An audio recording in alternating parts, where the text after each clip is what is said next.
만약 오늘 밤 당신이 잠든 사이 예고도 없이 당신의 심장이 멈춘다면 당신은 내일 아침 떠오르는 태양을 보지 못한 채 그대로 이 세상을 떠날 준비가 되어 있으십니까?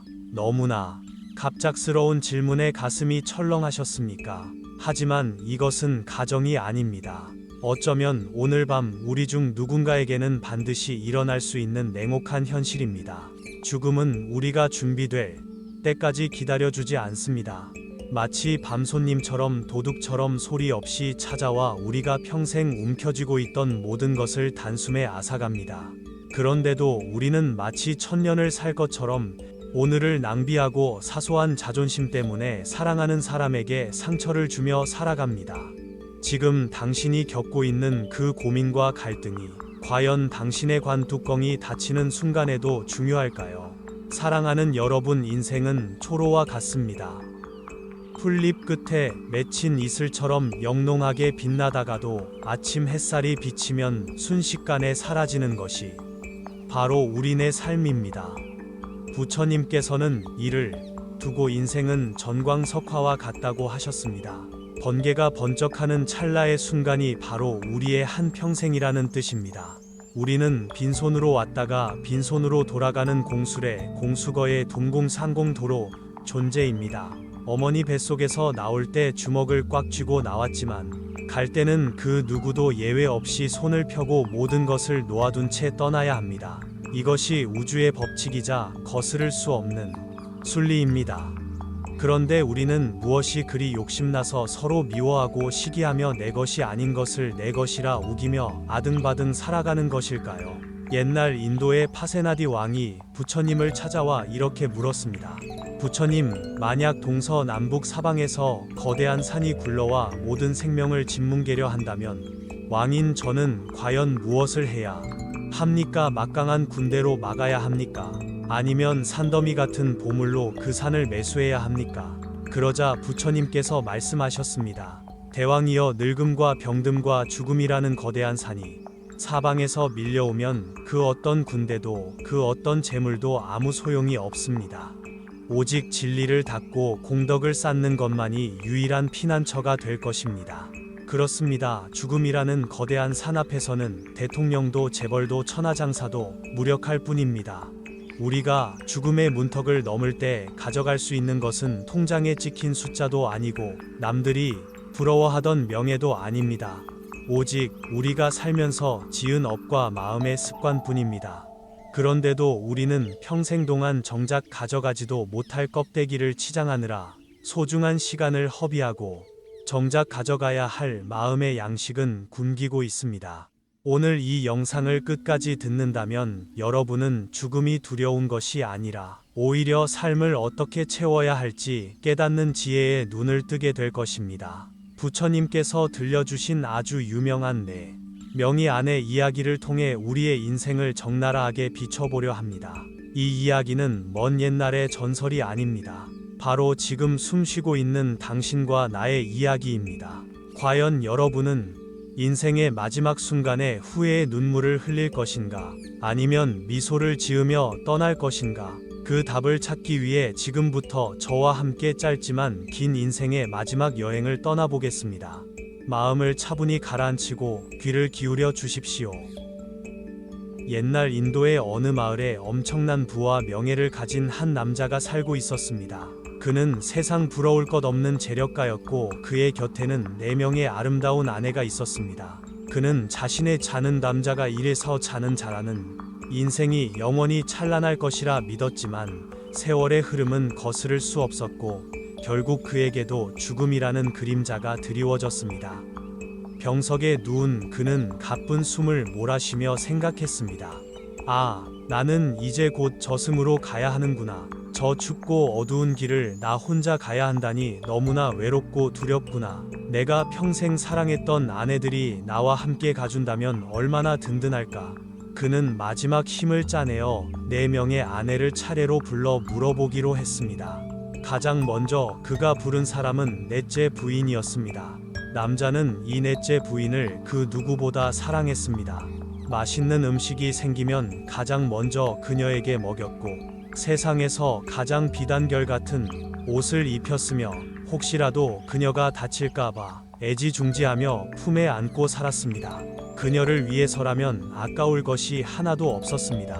남자는 떨리는 손으로 넷째 부인의 손을 잡고 간곡하게 부탁했습니다. 여보, 나는 평생 당신을 내 목숨보다 더 아끼고 사랑했소. 나는 당신을 위해 최고급 음식을 먹이고 매일같이 당신을 씻겨주고 가꾸어 주었소. 이제 내가 죽음의 문턱에 서 있으니 부탁이 있소. 저승가는 길이 너무 외로우니 나와 함께 가주지 않겠소. 남자의 말이 끝나기가 무섭게 넷째 부인은 표정을 싸늘하게 바꾸며 대답했습니다. 아니요, 천만에요. 저는 절대로 당신을 따라갈 수 없습니다. 죽음은 당신의 몫이지 내 몫이 아닙니다. 당신이 죽는 순간 저는 여기서 당신과 작별할 것입니다. 그녀는 뒤도 돌아보지 않고 매몰차게 방을 나가버렸습니다. 남자는 심장이 찢어지는 듯한 충격을 받았습니다. 내가 너에게 쏟은 정성이 얼마인데 내가 너를 어떻게 모셨는데 네가 나에게 이럴 수 있단 말이냐. 사랑하는 여러분, 이 매정한 넷째 부인의 정체가 과연 무엇인지 짐작이 가십니까? 그녀는 바로 여러분의 육체, 즉 몸뚱이입니다. 우리는 태어나서 죽을 때까지 이 몸을 가장 끔찍이 아끼며 살아갑니다. 배가 고플까봐 맛있는 것을 먹이고 추울까봐 좋은 옷을 입히고 늙어 보일까봐 좋은 화장품을 바르고 조금이라도 아프면 병원으로 달려가 약을 먹입니다. 남들에게 예쁘게 보이려고 다이어트를 하고 성형수술을 하며 이 육체를 가꾸는데 평생 엄청난 돈과 시간을 쏟아붓습니다. 마치 이 몸이 영원히 나와 함께할 것처럼 말입니다. 하지만 부처님께서는 말씀하셨습니다. 이 육신은 빌려 쓰는 집과 같다. 낡고 병들면 허물어지고 결국 흙으로 돌아간다. 넷째 부인의 말처럼 우리가 숨을 거두는 그 순간 이 육체는 가장 먼저 우리를 배신합니다. 아무리 좋은 보약을 먹이고 아무리 비싼 명품으로 휘감았어도 죽음 앞에서는 아무 소용이 없습니다. 이 몸은 차갑게 식어버린 시체가 되어 썩어가거나 한 줌의 재가 되어 허공으로 흩어질 뿐입니다. 영혼이 떠난 육체는 더 이상 나를 위해 움직여주지 않습니다.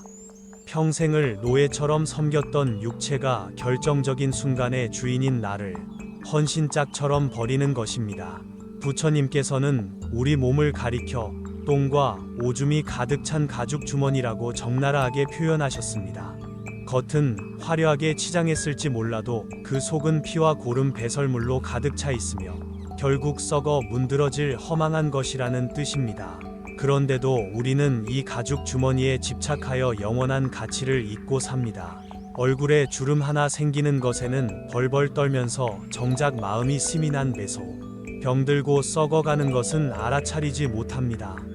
죽을 때 가져가지도 못할 이 껍데기에 집착하는 것이야말로 우리가 죽는 순간 가장 크게 후회하게 될 첫 번째 어리석음입니다. 넷째, 부인이 떠난 뒤 남겨진 것은 허망함과 배신감뿐일 것입니다.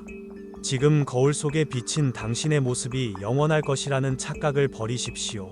그것은 잠시 입고 있는 옷일 뿐 당신 자신이 아닙니다.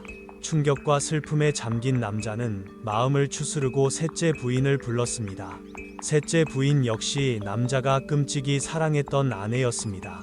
그는 셋째 부인을 얻기 위해 남들과 치열하게 싸웠고 때로는 비굴해지기도 했으며 밤낮 없이 일하며 고생을 마다하지 않았습니다. 그는 셋째 부인을 얻은 후 동네방네 자랑하고 다녔습니다. 이 여자가 내 여자라고 친구들에게 으스대며 어깨를 펴고 다녔습니다. 셋째 부인은 그의 자부심이자 성공의 상징이었습니다. 남자는 셋째 부인에게 기대어 물었습니다. 여보, 나는 당신을 얻기 위해 내 청춘을 다 바쳤소. 피땀 흘려 당신을 지켰고 누구에게도 빼앗기지 않으려고 늘 노심초사했소.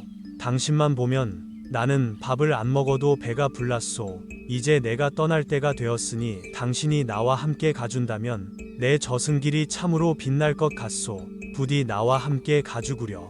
그러자 셋째 부인은 눈 하나 깜짝하지 않고 이렇게 말했습니다. 무슨 섭섭한 말씀을 하십니까? 당신이 죽으면 저는 당신을 따라가는 것이 아니라 다른 남자에게 갈 것입니다. 당신이 숨을 거두는 즉시 저는 새 주인을 찾아 재혼할 것입니다. 그것이 세상의 이치 아닙니까? 남자는 하늘이 무너지는 것 같았습니다. 내가 너를 어떻게 얻었는데 잠도 못 자고 뼈가 부서져라 이래서 너를 차지했는데 나를 버리고 다른 놈한테 간다고 이 배은망덕한 거사라고 소리치고 싶었지만 목소리가 나오지 않았습니다. 그가 평생을 바쳐 쌓아 올린 공든 탑이 순식간에 와르르 무너져 내리는 순간이었습니다. 사랑하는 여러분, 이 냉혹한 셋째 부인의 정체는 바로 재물과 명예 권력입니다. 우리가 흔히 말하는 돈과 지위입니다. 현대인들이 가장 사랑하고 집착하는 대상이기도 합니다. 우리는 돈을 벌기 위해 건강을 해치고 가족과의 시간을 희생하고 때로는 양심까지 팔아넘깁니다. 통장의 숫자가 늘어나면 세상을 다 가진 듯 기뻐하고 주식이 떨어지거나 돈을 잃으면 세상이 끝난 듯 절망합니다. 남들에게 내 차, 내 집, 내 명함을 자랑하며 그것이 나라고 착각하며 살아갑니다. 하지만 부처님께서는 재물은 5가지 도적과 공유하는 것이라고 말씀하셨습니다. 불이 나면 타버리고 물이 나면 떠내려가고 도둑이 훔쳐가고 왕이 세금으로 뺏어가고 자식이 탕진해 버린다는 뜻입니다. 즉, 재물은 잠시 내 손에 머무는 것일 뿐 영원한 내 소유가 아닙니다. 셋째, 부인의 대답처럼 우리가 죽는 순간 내가 평생 모은 돈은 내 손을 떠나 타인의 손으로 넘어갑니다. 은행의 돈이 되거나 자식들의 차지가 되거나 혹은 국가의 소유가 됩니다. 내가 힘들게 번 돈이지만 죽어서는 단돈 1,000원도 가져갈 수 없습니다. 수위에는 주머니가 없다는 옛말이 하나도 틀린 것이 없습니다. 더 비참한 것은 내가 죽자마자 그 돈은 다른 사람을 주인으로 섬기며 그 사람을 위해 쓰인다는 사실입니다. 재물은 주인을 가리지 않습니다. 돈에게는 의리가 없습니다. 그저 흐르는 물처럼 이 사람에게서 저 사람에게로 흘러갈 뿐입니다. 그런데 우리는 그 차가운 돈을 사랑하느라 정작 따뜻한 사람의 온기를 놓치고 살아갑니다. 죽음의 순간에 여러분이 누워있는 병실을 화려하게 꾸며줄 돈은 있을지 몰라도 여러분의 손을 잡아줄 진심 어린 사랑은 돈으로 살 수 없습니다. 황금으로 만든 관에 들어간다고 해서 저승길이 편안하겠습니까? 다이아몬드로 치장한 수의를 입는다고 해서 영혼이 구원받겠습니까? 셋째 부인의 배신은 우리에게 뼈아픈 교훈을 줍니다. 인생의 목적이 소유가 되어서는 안 된다는 것입니다. 소유는 안개와 같아서 잡으려 하면 할수록 손가락 사이로 빠져나갑니다. 우리가 셋째 부인에게 집착할수록 우리는 삶의 노예가 됩니다. 돈의 주인이 되는 것이 아니라 돈을 모으는 기계로 전락하게 됩니다. 죽음 앞에서 통장의 잔고는 그저 허무한 숫자, 노름에 불과했음을 깨닫게 될 때 밀려오는 후회는 감당하기 힘들 만큼 거대할 것입니다. 내가 무엇을 위해 그토록 아등바등 살았던가, 따뜻한 밥 한 끼 사랑하는 사람과 나누지 못하고 일만 하다가 가는 내 인생이 너무나 불쌍하지 않은가. 이 통탄스러운 후회를 하지 않으려면 지금 당장 셋째 부인에 대한 맹목적인 사랑을 멈추어야 합니다. 남자는 절망했습니다. 가장 사랑했던 넷째 부인인 육체도 나를 버렸고 평생을 바쳐 얻은 셋째 부인인 재물도 나를 떠난다고 합니다. 이제 그에게 남은 희망은 둘째 부인과 첫째 부인뿐입니다. 과연 이들은 남자의 마지막 부탁을 들어줄까요? 이어지는 이야기에서 우리는 더욱 놀랍고도 가슴 시린 진실을 마주하게 될 것입니다. 부디 마음을 단단히 먹고 다음 이야기를 들어주십시오. 이것은 남의 이야기가 아니라 언젠가 우리가 겪게 될 미래의 예고편이기 때문입니다. 육체라는 넷째 부인에게 버림받고 재물이라는 셋째 부인에게 배신당한 남자는 이제 벼랑 끝에 선 심정으로 둘째 부인을 찾았습니다. 둘째 부인은 평소 그가 힘들고 외로울 때마다 곁에서 위로해주고 따뜻하게 안아주던 존재였습니다. 기쁜 일은 함께 웃고 슬픈 일은 함께 울어주던 가족과 친구들이 바로 그녀였습니다. 남자는 생각했습니다. 그래도 핏줄은 다르겠지. 우리가 나눈 정이 얼만데 그녀라면 나를 저버리지 않을 거야. 남자는 간절한 눈빛으로 둘째 부인의 손을 꼭 잡고 애원했습니다. 여보, 당신은 내가 세상에서 비바람을 맞을 때마다 나를 지켜준 피난처였소. 내 비밀을 모두 알고 있고 내 아픔을 누구보다 잘 아는 유일한 사람이 아니오. 이제 내가 저 무서운 죽음의 길을 떠나야 하는데 혼자 가기가 너무나 두렵소. 제발 나를 위해 그 길을 동행해 주시오. 우리가 평생 검은 머리, 팥불이 되도록 함께하자고 맹세하지 않았소. 남자의 애절한 부탁을 들은 둘째 부인은 눈물을 글썽이며 슬픈 표정을 지었습니다. 하지만 그녀의 대답 역시 남자의 기대와는 달랐습니다. 여보, 당신을 향한 내 사랑은 진심입니다. 당신이 떠난다면 나는 가슴을 치며 통곡할 것이고 당신을 위해 가장 성대한 장례식을 치러줄 것입니다. 하지만 제가 해드릴 수 있는 것은 딱 거기까지입니다. 저는 당신을 따라 저승으로 갈 수는 없습니다. 저는 당신을 무덤까지만 배웅해주고 다시 내 삶으로 돌아와야 합니다. 그것이 산 사람의 도리입니다. 미안합니다. 정말 미안합니다. 남자는 그제야 뼈저린 진실을 마주했습니다. 부모도 자식도 배우자도 아무리 죽고 못 사는 친구라도 죽음이라는 거대한 문 앞에서는 남남일 수밖에 없다는 사실을 말입니다. 불교에서는 이를 두고 회자정리라고 합니다. 만난 사람은 반드시 헤어지게 된다는 뜻입니다. 또한 독행독보라는 말도 있습니다. 태어날 때 혼자 왔듯이 죽음의 길 또한 철저히 혼자서 걸어가야 한다는 고독한 진리입니다. 우리는 살면서 가족과 친구에게 참 많은 것을 의지합니다. 그들이 내 인생의 전부인 양. 그들에게 집착하고 때로는 그들 때문에 울고 웃습니다. 하지만 냉정하게 말해 그들은 내 인생의 동반자일 뿐 나의 주인이 될 수도 없고 내 죽음을 대신해 줄 수도 없습니다. 병실 침대에 누워 마지막 숨을 헐떡일 때 가족들이 해줄 수 있는 것은 그저 손을 잡고 울어주는 것뿐입니다. 그 누구도 내 고통을 대신 짊어질 수 없고 내 영혼과 함께 어둠 속으로 걸어 들어가 줄 수는 없습니다. 결국 무덤 앞에서는 뒤돌아서야 하는 것이 인간의 서글픈 한계입니다. 이제 남자는 완벽한 절망에 빠졌습니다. 믿었던 3명의 아내가 모두 그를 떠났습니다. 그는 공포에 질려 와들와들 떨며 고개를 떨구었습니다. 그때였습니다. 방 구석진 어둠 속에서 아주 가냘프고 힘없는 목소리가 들려왔습니다. 여보, 걱정하지 마세요. 제가 있잖아요. 당신이 어디를 가든 제가 따라가겠습니다. 지옥 끝이라도 저는 당신과 함께 할 것입니다. 남자가 놀라 고개를 들어보니 그곳에는 첫째 부인이 서 있었습니다. 그녀의 모습은 너무나 처참했습니다. 뼈만 앙상하게 남은 채 굶주려 있었고 입은 옷은 다 해져서 거짓골이나 다름없었습니다. 남자는 그동안 넷째 부인인 몸을 가꾸고 셋째 부인인 돈을 모으고 둘째 부인인 사람들과 어울리느라 정작 첫째 부인은 거들떠 보지도 않았던 것입니다. 그녀에게는 밥 한 끼, 따뜻한 눈길 한 번 주지 않고 구석에 방치해 두었던 것입니다. 남자는 너무나 부끄럽고 미안해서 고개를 들 수가 없었습니다. 내가 너를 이렇게 홀대했는데, 내가 너를 굶겨 죽일 뻔했는데 너만이 나를 버리지 않고 따라가 주겠다고 하는구나.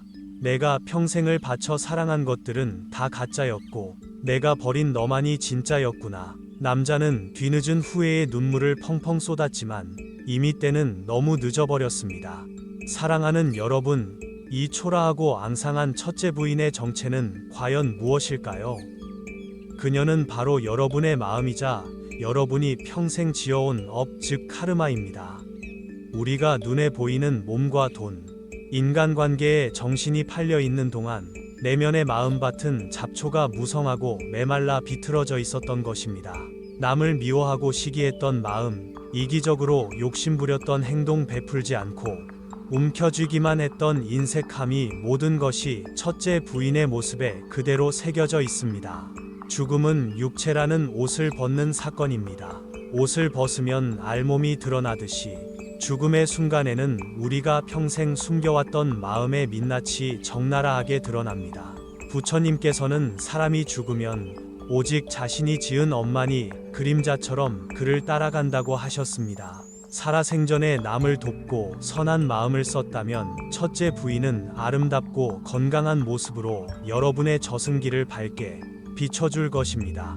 하지만 평생 남을 해치고 욕심만 채우며 살았다면 첫째 부인은 흉측하고 무거운 짐이 되어 여러분을 어두운 지옥으로 끌고 갈 것입니다. 이것이 바로 인생의 마지막 순간에 우리가 깨닫게 되는 가장 무섭고도 중요한 진실입니다. 우리가 가져갈 수 있는 유일한 재산은 통장의 잔고가 아니라 마음의 잔고입니다.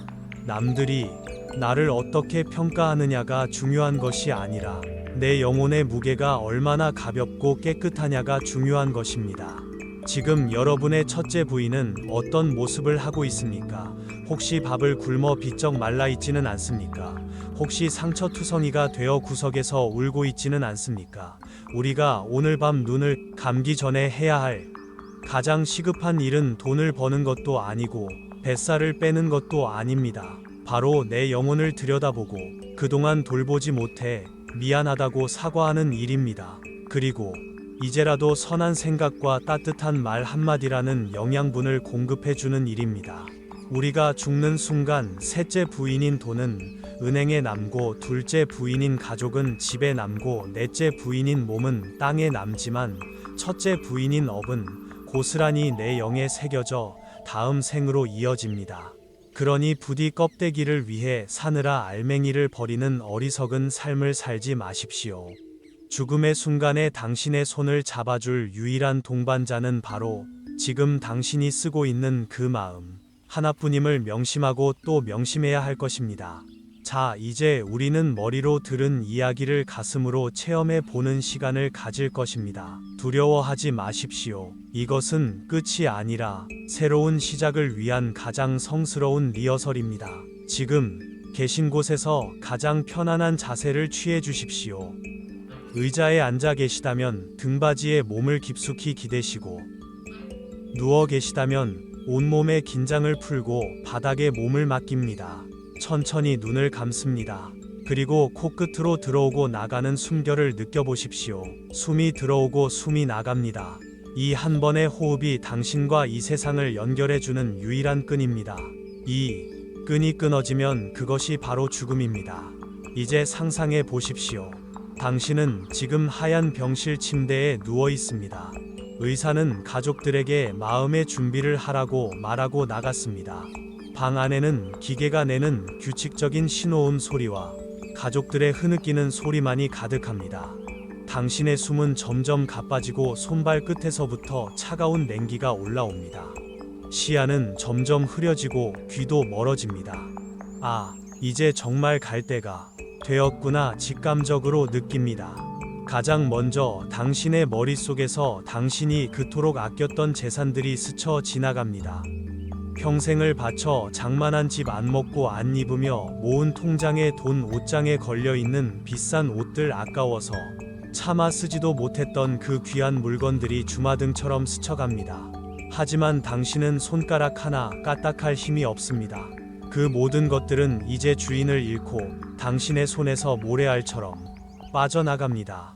셋째 부인이었던 재물들이 당신에게 작별을 고합니다. 주인님 안녕히 가세요. 이것들은 이제 당신의 것이 아닙니다. 이제 당신의 몸이 굳어옵니다. 평생 씻기고 먹이고 화장하며 애지중지했던 당신의 육체. 넷째 부인이 당신을 배신하기 시작합니다. 따뜻했던 체온은 식어가고 부드러웠던 살결은 뻣뻣한 나무토막처럼 변해갑니다. 거울을 볼 때마다 늙을까봐 전전긍긍했던 그 얼굴은 이제 생기를 잃은 차가운 껍데기에 불과합니다. 육체가 말합니다. 나는 흙으로 돌아가니 당신은 당신 갈 길을 가세요. 철저한 남남이 되어 돌아섭니다. 이제 희미한 눈으로 가족들의 얼굴을 바라봅니다. 사랑하는 배우자 눈에 넣어도 아프지 않을 자식들. 둘째 부인들이 당신의 손을 잡고 울고 있습니다. 가지 말라고 애원합니다. 하지만 그들의 목소리가 점점 작게 들립니다. 그들의 따뜻한 손길도 당신을 붙잡을 수는 없습니다. 그들은 산 자들의 세상에 남아야 하고 당신은 죽은 자들의 세상으로 건너가야 합니다. 보이지 않는 거대한 유리벽이 당신과 그들 사이를 가로막습니다. 당신은 이제 철저히 혼자입니다. 그 순간 어둠 속에서 누군가가 당신의 곁으로 다가옵니다. 당신이 평생 소홀히 대했던 첫째 부인, 바로 당신의 영혼이자 업입니다. 그녀의 모습을 똑바로 바라보십시오. 그녀는 지금 웃고 있습니까? 아니면 울고 있습니까? 그녀의 등에는 무엇이 짊어지워져 있습니까? 남을 도왔던 선행과 따뜻한 말 한마디라는 꽃바구니를 들고 있습니까? 아니면 남을 미워하고 상처 주었던 악업이라는 무거운 돌덩이를 지고 있습니까? 그녀가 짊어진 짐이 바로 당신이 지금부터 영원히 지고 가야 할 짐입니다. 피할 수도 없고 내려놓을 수도 없습니다. 당신은 그 짐의 무게에 짓눌려 괴로워하고 있습니까? 아니면 가벼운 발걸음으로 빛을 향해 나아가고 있습니까? 지금 이 순간 후회의 눈물이 뺨을 타고 흐른다면 그 뜨거운 눈물을 기억하십시오. 자, 이제 깊은 숨을 들이마십니다. 하나, 둘, 셋. 다시 한번 크게 들이마시고 길게 내뱉습니다. 당신은 아직 살아 있습니다. 당신의 심장은 아직 힘차게 뛰고 있고 따뜻한 피가 온몸을 돌고 있습니다. 방금 보았던 그 죽음의 순간은 아직 오지 않았습니다. 우주가 당신에게 다시 한번 기회를 준 것입니다. 아직 첫째 부인에게 따뜻한 밥을 먹여줄 시간이 남아있고 가족들에게 사랑한다고 말할 시간이 남아있습니다. 천천히 눈을 뜹니다. 눈앞에 보이는 평범한 천장, 낡은 가구들, 창밖의 소음, 이 모든 것이 얼마나 눈물 겹도록 감사한 기적인지 가슴 깊이 느껴보십시오. 당신은 방금 다시 태어났습니다. 사랑하는 여러분, 죽음이라는 거울 앞에서 보니 이제야 비로소 삶이 명확하게 보이십니까? 우리가 그토록 중요하게 여겼던 자존심이나 체면이 사실은 한낱 먼지에 불과했다는 것을 가슴 깊이 느끼셨는지요? 부처님께서는 80살의 노구가 되어 쿠시나가 라의 사라상수 아래에서 마지막 숨을 거두실 때 슬퍼하는 제자들에게 이렇게 말씀하셨습니다. 비구들이여, 참으로 그대들에게 이르노니 세상의 모든 것은 무너지고 변하게 마련이다. 게으르지 말고 부지런히 정진하여라. 이것이 바로 인류의 위대한 스승이 남긴 마지막 유언이었습니다. 우리는 늘 내일이 당연히 있을 것이라 착각하며 오늘 해야 할 사랑과 용서를 다음으로 미룹니다. 하지만 내일과 다음 생 중에서 무엇이 먼저 찾아올지는 아무도 모릅니다. 오늘 아침에 눈을 떴다는 것은 아직 당신의 사명이 끝나지 않았다는 뜻이자 우주가 당신에게 베푼 최고의 자비입니다. 그러니 이제 더 이상 남들의 시선이라는 껍데기에 속아 당신의 소중한 영혼을 굶기지 마십시오. 오늘부터는 나의 첫째 부인인 내 마음을 가장 귀한 손님처럼 대접하십시오. 길가에 핀 꽃 한 송이를 보고 미소 짓는 여유, 힘든 이웃에게 건네는 따뜻한 말 한마디, 화나는 순간에 한 번 참아내는 인내, 이것들이야말로 당신이 마지막 떠나는 길에 가져갈 수 있는 유일한 황금이자 다이아몬드입니다. 부처님께서는 자등명 법등명이라고 하셨습니다. 남에게 의지하지 말고 오직 자기 자신을 등불로 삼고 진리를 등불로 삼아 나아가라는 뜻입니다. 밖에서 행복을 찾으려 헤매지 마십시오. 빛은 이미 당신 안에 있습니다. 부디 오늘 밤 잠들기 전 댓글창에 나는 매 순간을 온전히 살겠습니다 라고 적어주십시오. 다시 한번 말씀드립니다. 나는 매 순간을 온전히 살겠습니다. 손끝으로 꾹꾹 눌러 적으니 짧은 다짐은 단순한 글자가 아닙니다. 당신의 무의식에 새기는 강력한 서약이자 죽음 앞에서도 당당할 수 있는 용기의 씨앗이 될 것입니다. 당신의 삶이 타오르는 촛불처럼 자신을 태워 세상을 밝히는 아름다운 여정이 되기를 간절히 바랍니다. 오늘 우리가 함께 나눈 이 공덕이 널리 퍼져 고통받는 모든 존재가 평화롭기를 기원합니다. 나무아미타불 관세음보살.